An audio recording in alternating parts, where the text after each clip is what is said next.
জয়ন্তমল্লৱৰ প্ৰসংগত ৰাজ্যিক বিজেপিৰ সভাপতি দিলীপ শইকীয়াৰ প্ৰতিক্ৰিয়া বিভিন্ন অভিযোগেৰে বিজেপিৰ বিৰুদ্ধে নেৰেটিভ সৃষ্টি কৰিব বিচাৰিছে বিৰোধী কৈছে দিলীপ শইকীয়াই এই সকলো অভিযোগৰে প্ৰত্যুত্তৰ দিব লাগে বুলি নাভাবে দিলীপ শইকীয়াই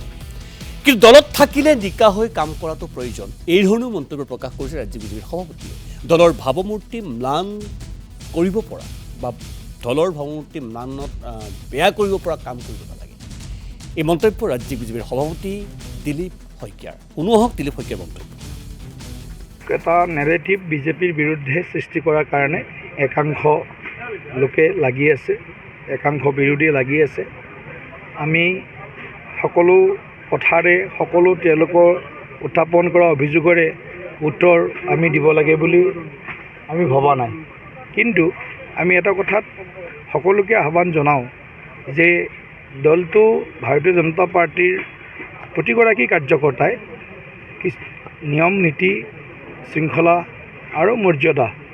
গোটেইকেইটা সন্মুখত লৈ আগবাঢ়িব লাগে আৰু সেইকাৰণে মই সকলোকে এই কথাখিনি বাৰে বাৰে কৈ আছোঁ যে আমাৰ ভাৱমূৰ্তিটো যাতে সমাজত মানে দিনক দিনে বাঢ়ে ভাৱমূৰ্তি ম্লান হোৱা কোনো কাম যাতে কোনো কাৰ্যকৰ্তাই নকৰে সেইটো মোৰ সকলোৰে প্ৰতি আহ্বান থাকিব